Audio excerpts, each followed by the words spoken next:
जंग जारी है। जंग जमीन को लेकर है। कुछ कह रहे हैं ये जमीन उन लोगों के हुकूक के लिए है जो बेघर हैं। कुछ कह रहे हैं ये जंग दरअसल सियासी जमीन पुख्ता करने की जंग है। बहरहाल जो भी हो, आज असेंबली में काफी हलचल रही और काफी गर्माहट देखने को मिली। जैसा कि वादा था, जैसा कि पीडीपी की चीफ है महबूबा मुफ्ती, उन्होंने कहा था कि हमने वादा लिया है और हमने राज्यसभा इलेक्शन में चुनाव यानी हिमायत करने के बदले, एनसी को हिमायत करने के बदले अपने बिलों की हिमायत असेंबली के अंदर किए जाने की शर्त रखी है। लेकिन ऐसा लगा नहीं, ऐसा आज हुआ नहीं, क्योंकि जिस बिल को, जिस विधेयक को लैंड रेगुलराइजेशन बिल कहा जा रहा है, उस बिल को जब आज पेश किया गया असेंबली के अंदर, वहीदुर रहमान परा ने उस बिल को पेश किया, तो उस बिल की हिमायत में महज 2 वोट पड़े। इससे साफ जाहिर है कि इस बिल को नेशनल कॉन्फ्रेंस की हिमायत तो बिल्कुल ही नहीं मिली। आखिर क्यों नहीं मिली बिल की हिमायत? क्या है सबसे बड़ा सवाल? अगर महबूबा मुफ्ती का यह कहना है कि उनसे वादा किया गया था और इसी शर्त की बिना पर पीडीपी ने राज्यसभा चुनाव में एनसी के कैंडिडेट को वोट दिया था, तो क्या महबूबा मुफ्ती के अल्फाज में अगर कहें तो क्या उनके साथ वादा खिलाफी की गई? क्या नेशनल कॉन्फ्रेंस ने बेवफाई की? क्या सियासत का चेहरा, क्या सियासत की पहचान यही है, या फिर यह कि उसमें कुछ तर्क है? ऐसे कई सवाल हैं जिसका जवाब ढूंढने की कोशिश करेंगे। इसके अलावा भी आज बहुत कुछ हुआ है, लेकिन जमीन की इस जंग में हर पार्टी इस कोशिश में है कि जहां तक हो सके ज्यादा से ज्यादा जमीन मजबूत की जाए, अवाम की नजर में सियासी ताकत मजबूत बना जाए अवाम की नजर में। तो आज क्या कुछ हुआ और इसके समर्थन में या इसके मुखालफत में किस तरह की आवाज बुलंद हुई, ये आपको बताएंगे। आप बने रहे न्यूज़ 18 JKLH के साथ। आप देख रहे हैं JKLH प्राइम टाइम। मैं हूं विशाल आजम। जिसके पास मकान नहीं है उसको भी आप मकान देंगे, जिसके पास घर है और जमीन है उसको घर से निकालेंगे।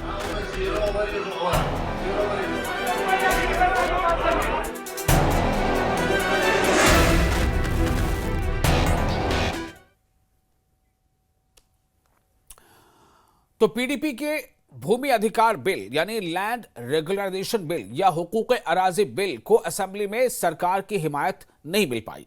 पीडीपी के एमएलए वहीदुर रहमान परा ने बिल को पेश किया, लेकिन बिल की हिमायत में महज 2 वोट ही मिले। इस दौरान सीएम उमर अब्दुल्ला ने बिल की मुखालफत की। उमर अब्दुल्ला ने कहा कि इस बिल में मांग की गई है कि जमीन पर अवैध कब्जा करने वालों को उसका मालिकाना हक दिया जाए, जैसा सीएम ने कहा, जो मुमकिन नहीं है।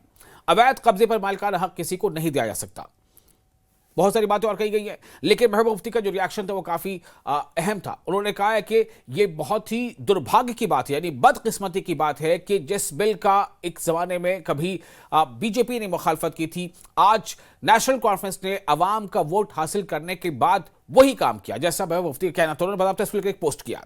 हम आज इस पर चर्चा करेंगे और हमारे साथ जो खास मेहमान इस चर्चा में शामिल हो रहे हैं वो है आरएस पठानिया, बीजेपी के एमएलए और स्पोक्स पर्सन भी है। हमारे साथ जुड़ रहे हैं नजीर गुरेजी, नेशनल कॉन्फ्रेंस के एमएलए हैं, और हमारे साथ जुड़ेंगे Tauseef Shah, senior PDP leader, वो जुड़ चुके हैं बल्कि, और हमारे साथ सुहेल काजमी भी जुड़ चुके हैं, पॉलिटिकल एनालिस्ट। जो मेहमान हमारे साथ जुड़ चुके हैं, आप दोनों का बहुत इस्तकबाल। सबसे पहले मैं सुहेल काजमी साहब आपसे इस पर एक व्यू लेना चाहता हूँ, एक नॉन पॉलिटिकल व्यू, कि आज क्या कुछ हुआ, क्या इसके पस मंजर में है, क्या आज सतह के ऊपर दिखा? देखिए, जिस तरह का रखरखाव जम्मू कश्मीर में आप देख रहे हैं पिछले 1 साल से, और जितने भी असेंबली सेशंस आपने देखे, अब ये असेंबली सेशन मुझे लग रहा है कि थोड़ा सा सीरियस नोट पे आगे चलेगा, और सीरियस नोट पे चला भी। देखिए, आपने बिल्स जो थे वो 30 के करीब आपने बिल्स जो थी उसकी रेजोल्यूशंस ऑनरेबल स्पीकर को दी। उसमें से 7 शायद बिल थे जिन पे जो एडमिट हुए, और 7 बिलों पे चर्चा शुरू होगी।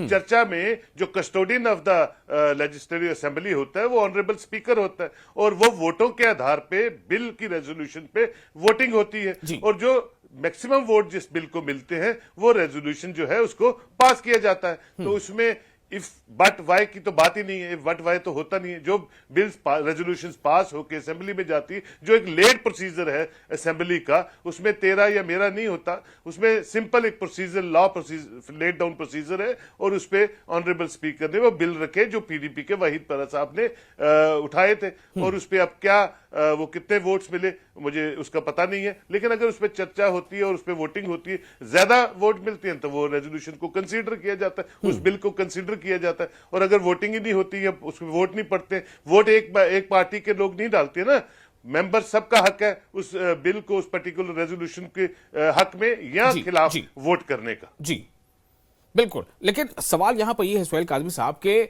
आपको मैंने कहा था कि पस मंजर क्या है और क्या हुआ।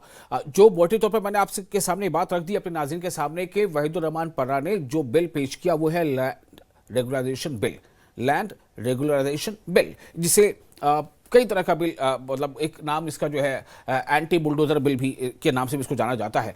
तो इसमें दरअसल उन्होंने जैसा कहा था पहले बातें सामने आई थी कि ज़मीन का हक मिले जो हकदार है उनको। बहरहाल इस पर और हम पीडीपी के मेहमान से बातचीत करेंगे, लेकिन यह है कि इसमें सिर्फ 2 वोट मिले हैं इस बिल के हक में। मैं अब सीधे जाना चाहता हूं तौसीफ साहब के पास जो हमारे साथ मौजूद हैं, अभी शामिल हो चुके हैं। तौसीफ साहब, आपको मेरी आवाज़ मिल पा रही है? हाँ बिल्कुल बिल्कुल जी, क्लियर। आप हमें बताएं क्या हुआ आज असेंबली सेशन से। उम्मीदें रही होंगी पीडीपी को, क्योंकि जो कुछ माजी में हुआ है उसके जवाब में एक उम्मीद थी कि आज शायद हिमायत मिले, लेकिन हुआ क्या? आपको तो बड़ा झटका लग गया आज।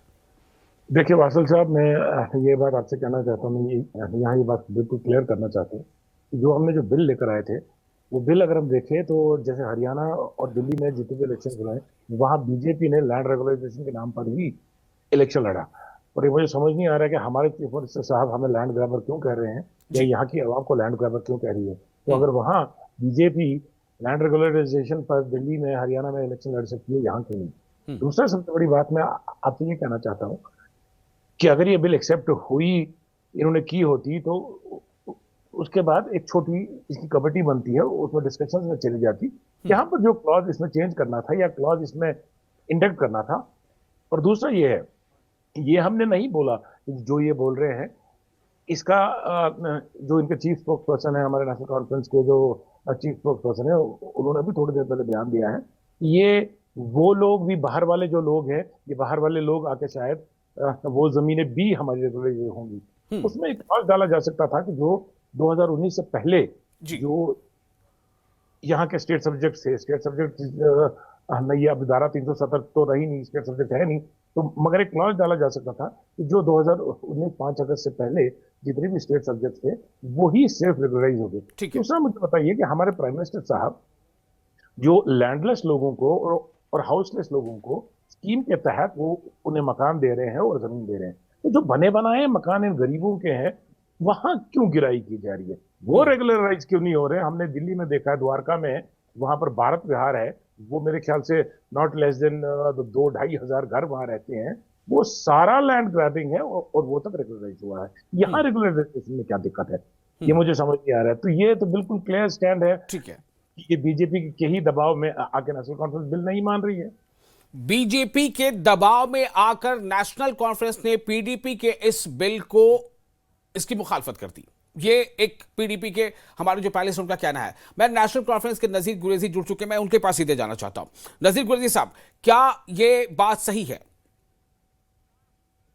देखिए, एक प्राइवेट मेंबर्स बिल आई थी हाउस में, और उसमें पीडीपी के एमएलए ने ये कहा था कि हमें उस लैंड को जो लोगों ने ऑक्युपाई कर रखा है उसको हम रेगुलराइज करेंगे। और उसमें उसने तर्क दे दिया था कि शेख साहब का लैंड और टेलर का मामला, जिसमें लैंड टेलर का मामला ये था कि काश्तकारों ने काश्तकारी करते थे और उनको बेचारों को उनका हक नहीं मिलता था। जमीन किसी की होती थी, जोता कोई और था और उसका फल कोई और खाता था। तो उस पे शेख साहब ने उन दिनों लैंड टेलर लाया और उस पे उसके तहत शायद पूरे एशिया में ये वाहिद जम्मू कश्मीर था जहां लैंड टेलर हो गया और लोगों को मालिकाना हुकूक मिल गया जमीन का। और उसके बाद यहाँ के लोगों ने में थोड़ा सा वो गरीबी हट गई और लोगों ने अपनी ज़मीनों में मेहनत की और काश्तकारी को छोड़ के उनकी ज़मीन का मालिकाना हुकूक मिला। अब परा साहब जो हैं वो एक बिल लेके आए थे कि हम जो है इनको मालिकाना हकूक देंगे जिन्होंने जी। गवर्नमेंट लैंड या स्टेट लैंड पे कब्जा कर रखा है। हम्म। तो इसका जवाब ये है कि 1996 में जब नेशनल कॉन्फ्रेंस की हुकूमत आई तो जी। फारूक साहब ने एक कानून बनाने की तजवीज़ पेश की थी उस पे कि रोशनी एक्ट के तहत जो ज़मीनें लोगों के पास है प्री मिलिटेंसी से पहले जो लोग जोतते हैं वगैरह हैं तो उनको उनका मालिकाना हुकूक दिया जाएगा और उससे जो पैसा जो एक पैसा आएगा उससे बिजली पैदा की जाएगी क्योंकि जी। यहाँ पर वाटर रिसोर्सेज है और हमारे पास फाइनेंशियल रिसोर्सेज नहीं थी तो उस लिहाज से उसको एक बिल के शक्ल में लाने की कोशिश की गई थी। इतने में हुकूमत चली गई और उसके बाद पीडीपी और इनकी हुकूमत आई कांग्रेस की और गुलाम नबी आजाद साहब ने उसमें कुछ अमेंडमेंट्स करके ठीक है। उन्होंने वो के हटा दिया कि मिलिटेंसी से पहले हाँ। उन्होंने कहा कि जो वो टिल डेट जब तक वो कानून पास किया गया जिसके पास जो जमीन है उसको रोशनी के तहत मालिकाना हुकूक दिए गए। बदकिस्मती ये हुई उसके बाद 2019 और 19 में मतलब कुछ लोग हैं जिन जो साल से इन जमीनों को जोतते हैं और इसी से गुजारा करते थे। 2019 में कोर्ट में उस एक्ट को चैलेंज किया गया और कोर्ट ने उसको कालेदम करार दिया और कालेदम कराने की भी जिम्मेदारी थी उन दिनों गवर्नर साहब की जो एडमिनिस्ट्रेशन थी उन्होंने प्लीड नहीं किया उस केस को जिस तरह से प्लीड करना चाहता है कोर्ट में और शायद वो भी इस हक में नहीं थे कि ये कानून मनवान जारी रहे। उन्होंने जो हमारे एडवोकेट्स थे उन्होंने वो पूरी तरीके से ब्रीफिंग नहीं दे सके जज साहिबान को कि ये कानून क्यों बनाया गया और इस कानून की क्या जरूरत थी। ठीक है। और उस कानून को नल एंड वाइड कर दिया गया। अब परा साहब कह रहे हैं कि नहीं ये आज तक जो जमीन जिसके पास है उसके मालिकाना हुकूक दिए जाए। मुझे ये बताइए उमर साहब ने जो चीफ मिनिस्टर ने उसने कहा ठीक है यार गरीब के लिए तो हमारे पास ऑलरेडी एक कानून मौजूद है कि जो लैंडलेस है उनको हम 5 मरला जमीन देंगे ऑन द बेसिस उसको PMAY के तहत मकान बना के देंगे। वो तो हमारे पास ऑलरेडी कानून मौजूद है। लेकिन अब एक नया कानून लाके जिसने गवर्नमेंट लैंड पे कब्जा किया है और एक बड़ी बड़ी कोठियां बनाई या होटल्स बनाए हैं या वो चीजें बनाई हैं जिनको जरूरत ही नहीं थी इस जमीन की वो खरीद सकता था जमीन। खरीदने के बजाय उसने गवर्नमेंट जमीन पे कब्जा किया और उस पे वो काबिज रहा और आज हम उसको मालिकाना हुकूक दें। गुलेजी साहब देखिए मैं थोड़ा सा आपको रोकना चाहता हूं। जो पीडीपी के सर महबूबा मुफ्ती ने जो पोस्ट किया है उसमें तो उन्होंने ये लिखा कि बड़ी बदकिस्मती की बात है कि जिन लोगों को हकदार जो हैं जिनको हकूक मिलने चाहिए थे वो नहीं मिल रहे हैं और एनसी ने वादा किया था उसके बावजूद पीडीपी के बिल को हिमायत नहीं किया। दूसरा सबसे बड़ा ये बात वो ये कह रही है उसमें कि ये बीजेपी के दबाव में एनसी ने ऐसा किया है। देखिए नेशनल कांफ्रेंस ये क्या बोलेंगे महबूबा जी क्या बोलेगी जिसने इस रियासत का तहस नहस कराया बीजेपी वालों को यहाँ हाथ मिला के यहाँ लाया और आज वो ये बयान दे रही है कि ये बीजेपी के दबाव में आ रहे हैं। नेशनल कॉन्फ्रेंस न किसी के दबाव में आज तक आई है न दबाव में आने वाली है। जब यही नेशनल कॉन्फ्रेंस है जब फारूक साहब हुकूमत में थे और उन्होंने काफी कोशिश की जब 2014 में इलेक्शन हुआ उसमें काफी कोशिश की बीजेपी ने हमारे साथ हाथ मिलाने के लिए लेकिन हम तैयार नहीं हुए। हमने उन दिनों महबूबा जी को सपोर्ट करने का कहा। हमने कहा हम आपको गैर मशरूत सपोर्ट देंगे ताकि बीजेपी को बाहर रखा जाए। तो ये कहना कि हम बीजेपी से डर रहे हैं बीजेपी से डरने वाली कोई बात नहीं है वरना किसी से हम डरते हैं। हम लोगों के नुमाइंदे हैं। नेशनल कॉन्फ्रेंस लोगों से ग्राउंड से बन के तंजीम आई है लोगों की तंजीम है। ये किसी से नहीं डरती। अगर ये डरती है तो जम्मू कश्मीर के लोगों से डरती है। ठीक है ठीक है नजीर साहब मैं अगर आप मुझे इजाजत दें तो मैं जरा बीजेपी के जो हमारे पैनलिस्ट हैं उनके पास भी जाना चाहता हूं। वो भी हमारे साथ जुड़ चुके हैं। RS पठानिया साहब भी मौजूद हैं। पठानिया साहब असेंबली में जो कुछ हुआ पीडीपी के महबूबा मुफ्ती का जो स्टेटमेंट है जो उन्होंने पोस्ट किया है वो सीधे तौर पर यह है कि एनसी और बीजेपी में मिलीभगत है और बीजेपी के दबाव में एनसी ने पीडीपी से वादा करने के बावजूद पीडीपी के लैंड रेगुलेशन बिल को समर्थन नहीं दिया। आपका रिस्पांस? जी वैसाल साहब बड़ा साफ और स्पष्ट ये जो विषय आप इस पे आज लेना चाहते हैं लर्नर साथी हैं पीपल्स डेमोक्रेटिक पार्टी से एनसी से भी ऑन बोर्ड। मैं आपको साफ बता दूं एनक्रोचर को जमीन देना ये कोई कानून, कोई भी कानूनी ज्यूरिस्प्रूडेंस, कोई भी एक अंडरस्टैंडिंग ऑफ लॉ, ये किसी भी हक से जायज नहीं। ये तो एक ओटियोस हो गया कि जिसने कभी जमीन को कोई छेड़ा नहीं या कुछ ऐसी शरारत नहीं की तो उसको देखें, जिसने जमीन एनक्रोच कर दी आप उसको गिफ्ट में प्लेट में डाल के दे देंगे। ये कहीं ना कहीं एक सरकार के पास, सरकार अपना एक एसेट खोएगी और कहीं ना कहीं अराजकता को लेजिटिमाइज, एक इरेगुलरिटी को, इलेगिटी को। लेकिन अभी तौसीफ साहब एग्जांपल दिल्ली का दे रहे थे। देखें, not at all, absolutely not. आपको याद होगा कि जगमोहन जी जब दिल्ली के गवर्नर थे, वो जहांगीरपुरी की डेमोलिशन 10,000 झुग्गियां हटा के और आज वहां पे एक दिल्ली का एक बहुत बड़ा उनको फ्लैट्स बना के एक सॉफ्ट रेट्स पे डाल के देते। रेगुलराइजेशन कोई पठानिया साहब, हाँ मैं यहाँ 2 मिनट बात करना चाहता हूँ। इनसे ये बताइए कि मेरे बहुत जान पहचान के लोग हैं जिन्होंने दिल्ली द्वारका में सिर्फ फ्लैट लिया है और उसका सेल डीड नहीं बनी है, उसका उनको सिर्फ कब्जा मिला हुआ है और आप जाके 10 साल के बाद वो रेगुलराइज हुआ है। ये इनको बता दीजिए जरा। ये बोल रहे हैं कि वहां पर जगमोहन जी ने बुलडोजर चलाया। मैं जरा रिस्पॉन्ड करूंगा। देखें दैट इज पठानी साहब, आप मेरी आवाज सुन पा रहे हैं? हाँ, आपकी आवाज आ रही है। किया था जी जी, हाँ बोलिए, आप बीच में डिस्कनेक्ट हो गए थे जी। आप ठीक है। इसको लैंड टू टिलर के साथ इसको कनेक्ट करना, फिर शेख अब्दुल्ला साहब की रातों रात आपको याद आना। मैं आपको कृपा करके बता दूं जरा सबके ज्ञान के लिए, लैंड टू टिलर 1947 से पहले ईस्ट इंडिया कंपनी ने शुरू किया कि जो एब्सेंटी लैंडलॉर्ड्स थे उसका पर्पस ये था कि जो लैंडलॉर्ड कभी आए नहीं थे, जो मौका पे एक मौजूद नहीं थे, तो एक पर्टिकुलर एक एरिया ने उन्होंने एक कानून बनाया।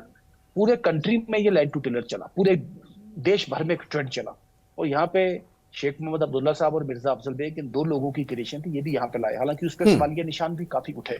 सवालिया निशान इसलिए उठे कि एग्रीकल्चरल लैंड तो आपने लैंड टू टिलर के हदूद में लाया, लेकिन आपने जो बाग, क्योंकि कश्मीर में ज्यादा लोगों के पास ऑर्किड्स थे तो वो बाग में भी तो लोग काम करते थे, बाग को कभी उसके एक सीलिंग लिमिट में कभी लाया नहीं है। पहला कानून था वो big landed estates abolition act था, जिसे खात्मा चकदरी के नाम से भी कहा गया, लेकिन आपने लैंड को उसमें चले आप लाए, लेकिन लैंड टू टिलर के साथ इसे इक्वेट करना और इक्वेचर्स को देखें। देयर इज डिफरेंस बिटवीन रोशनी और ये जो आप कहते हैं एनक्रोचमेंट्स को रेगुलराइज करना। रोशनी थी कि लीज होल्ड राइट्स को फुल ऑनरशिप देना, वो एक पार्ट था, लेकिन एनक्रोचमेंट को कभी रोशनी भी कभी रेगुलराइज नहीं करता था कानून। तो ऐसी एक, मैंने कहा, एक ऐसा आइडिया, ऐसा लॉजिक जिसकी कानून में, जिसकी आइन में, जिसकी किसी भी प्रेसिडेंट में कभी प्रेसिडेंट ना हो, कभी ऐसा हुआ ना हो। मैंने आपको दिल्ली साइट किया कि 10,000 झुग्गी झोंपड़ी गिरा के वहां पे फोर्चिबल करके उस पर बुलडोजर चला के और फिर एक डिटेल एक जहांगीरपुरी के नाम से एक वो पूरा का पूरा पैच वहां से निकाल के और फिर एक नया सियासी मकासद के लिए ऐसा होता रहा है। इसके कई एग्जांपल हैं, लेकिन मैं उसको सपोर्ट नहीं कर रहा। मैं सिर्फ तौसीफ साहब की बात ये कर रहा हूं कि तौसीफ साहब, आप कुछ कहना चाह रहे थे बीच में, चूंकि पठानिया साहब डिस्कनेक्ट हो गए थे और टेक्निकल रीजन था। आप कुछ कहना चाहते, कोई सवाल था आपका? जी पूछ लीजिए। जी, पठानिया साहब के लिए मेरा सवाल है कि देखिए पठानिया साहब, जो दिल्ली की मैं बात कर रहा हूँ, वहाँ बहुत एरियाज हैं जो दिल्ली का द्वारका एक एरिया है जहां पर मेरे दोस्तों का बिल्कुल उन्होंने फ्लैट लिया हुआ है, मगर फ्लैट पर सिर्फ कब्जा है और आप जाके 10 साल के बाद वो रेगुलराइज हुआ है। ये जो आप बता रहे हैं कि नहीं, ये जो जहांगीरपुरी को बता रहे हैं आप, वो जहांगीरपुरी बहुत पहले हुआ है। वो तब मेरे ख्याल से इंदिरा गांधी प्राइम मिनिस्टर हुआ करती थी, जगमोहन वहाँ के गवर्नर या पता नहीं क्या हुआ करते थे वो, मेरे ख्याल से मिनिस्टर वगैरह। तो हम अभी की बात कर रहे हैं कि अगर ये कानून जैसे आपका बीजेपी का जो कहना है, एक one constitution, one law, one country, ठीक है। सो यहां पर अगर दिल्ली में यह कानून एप्लीकेबल है, अगर दिल्ली में लैंड ग्रैबर्स जो फ्लैट्स बनाते हैं, जो मल्टी स्टोरी बिल्डिंग्स खड़ी करते हैं, वहां पर फ्लैट 60-70 लाख में बेचे जाते हैं और वो रेगुलराइज होते हैं, क्या वो गरीब है? यहां के लिए आपका डिफरेंट रूल क्यों है? ठीक है, आप जवाब भी सुन लीजिए जी। हाँ, पहले शब्द ही आप लैंड ग्रैबर यूज कर रहे हैं। लैंड ग्रैबिंग डायरेक्टली एक ऑफेंस है। This is a criminal offence और क्रिमिनल ऑफेंस पे सरकार मेहरबान हो। बड़े अफसोस की बात है कि सस्ती और चीप राजनीति करने की कोशिश की है आपने और एक जो इक्वेशन ड्रॉ करने की कोशिश, यानी दिल्ली की सरकार बड़ी चीप राजनीति कर रही है। मैं सिरे से उसको नकारता हूं, मैं सिरे से उसको डिसमिस करता हूं और एक बहुत बड़ा लॉस सरकार को हो जाएगा। सरकार की सैकड़ों हजारों कनाल लग जाएगी और सेकेंडली बहुत बड़ा एक एसेट सरकार को होगी।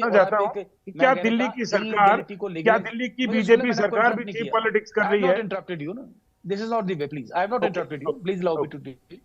इलीगैलिटी को लेजिटिमाइज करना जो अपने आप में बहुत बड़ा एक बैड प्रेसिडेंट सेट करना है। और ये कानून इंट्रोड्यूस कर पे भी आपने मेरी बात माइट मत करें, बड़ी विनम्रता से मुझे सम्मान है आपकी पॉलिटिकल पार्टी का। आपकी पॉलिटिकल पार्टी का एक एजेंडा, एक व्यू पॉइंट है। आपकी पॉलिटिकल पार्टी नेशनल कॉन्फ्रेंस के साथ आपने उनका एक बड़ा पुराना एक डायनेस्टिक रूल था, आपने इसको कश्मीर में चैलेंज किया। I have respect for you, but ये जो स्टेप आपने किया, दिस इज अ सुसाइडल। आपने अपनी पूरी ग्रेस को पूरे एक ठीक न है, सिर्फ जम्मू कश्मीर ठीक है, पूरे ठीक देश है। के मैं मुझे थर्ड इंटरवेंशन लेने दीजिए। दिल्ली में क्या आप ये कहना चाहते हैं कि बीजेपी की जो सरकार है वो भी चीप पॉलिटिक्स कर रही है? क्या वो भी सत्ता से गिर गई है?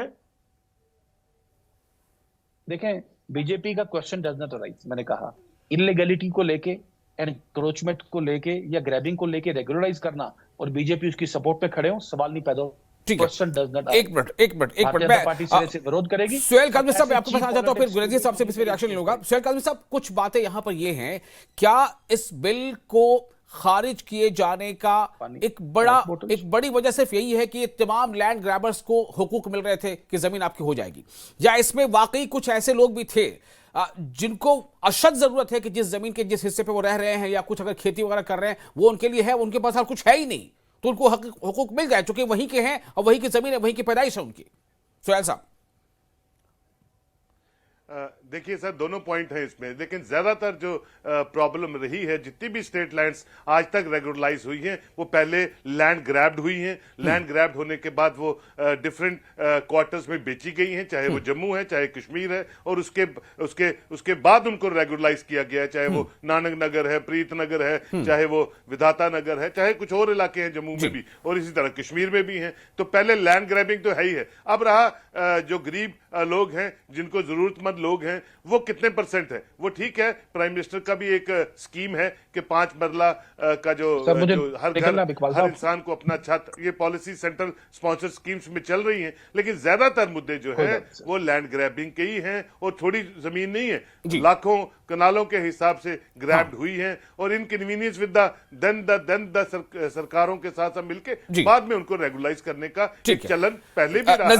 नजीर गुलेरिया साहब, एक बात यहां पर यह है, मैं उस तरफ आना चाहता हूं। महबूबा मुफ्ती ने बाज़ाब्ता मीडिया के सामने बात कही थी कि फारूक साहब का मुझे फोन आया था, उनको मुझे पीडीपी के वोट की हिमायत चाहिए थी, मैंने कह दिया कि राज्यसभा में हम आपको हिमायत करेंगे लेकिन हमारी कुछ शर्तें हैं। और ये मतलब लोग, जम्मू कश्मीर के अवाम इस बात को जानती है। अब जाहिर सी बात है कि पीडीपी ये कही कि देखिए जी, अवाम के हक में हमने आवाज उठाई थी और एनसी ने हमें धोखा दे दिया, हमारे पीठ पे छुरा भोंक दिया, ये कही जाएगी बात। अब इस सियासी नैरेटिव से नेशनल कॉन्फ्रेंस कैसे लड़ेगी? देखो, हमने कभी सियासत नहीं की है इन चीज़ों पे। जम्मू कश्मीर लोगों के जहाँ पर राइट्स हैं उनका तहफ़्फ़ुज़ हमेशा नेशनल कॉन्फ्रेंस किया है। महबूबा जी क्या कहती हैं, वो क्या बोलती है, वो एक अलग इशू है। जहां तक सवाल है, आप ये एक फ्लड गेट खुलता उन लोगों के लिए, कल बाहर से भी आके लोग यहाँ झुगी झोपड़ी रातों बरात खड़ा कर देते और सुबह कहते कि जाके भाई हमने इसको रेगुलराइज करो, क्योंकि आपका एक्ट कहता है इसको रेगुलराइज करने के लिए। जैसे पठानिया साहब ने सही कहा कि एक लेबर जो है वो ग्रेब करेगा जमीन को, एक दो के बेचारे गरीब लोग जिनके पास जमीनें नहीं है, जिनको रहने के लिए मकान नहीं है, उनके लिए ऑलरेडी हमारे पास लॉ पड़ा हुआ है, उस लॉ के तहत 5 मरले मिल रहे हैं। अब असेंबली में ये पोज करना, उनको पता था ये बिल पास नहीं हो जाएगी, उनको पता था ये बिल गलत है, उसके बावजूद बिल लेके आना और लोगों में ये दिखाना कि भाई देखो जी, तुम जो जिनके पास सरकारी लैंड है, हम आपको आपके मालिकाना हुकूक दिलाना चाहते थे। महबूबा जी अगर सेंसियर होती, पीडीपी सेंसियर होती, तो तब जाके लड़ती जब रोशनी एक्ट खत्म किया गया, जिससे काफी लोगों का, बेचारों का, जिस साल से, मतलब मैं कहूंगा 70-80 साल से उन जमीनों को जोतते थे, उन जमीनों पे जिंदगी बसर करते थे, उन्हीं पे सब कुछ उनका गुजारा था।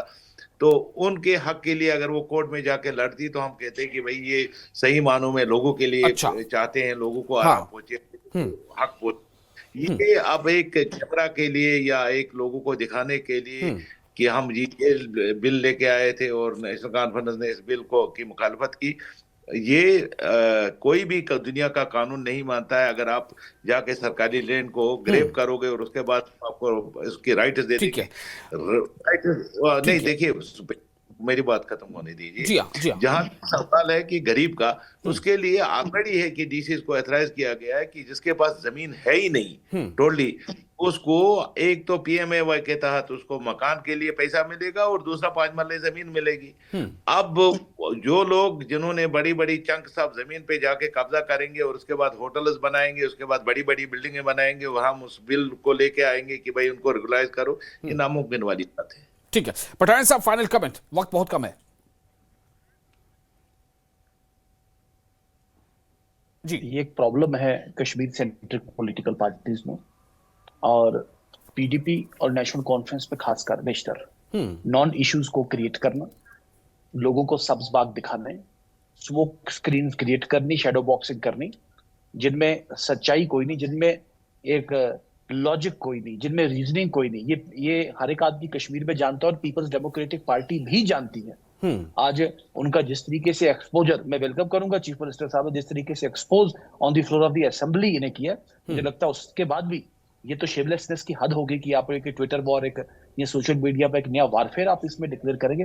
Very unfortunate. चलिए तौसीफ साहब यहाँ से आगे क्या? पीडीपी अभी पन्ना साहब ने बिल वापस लिया नहीं है, ये तो मुझे जानकारी है।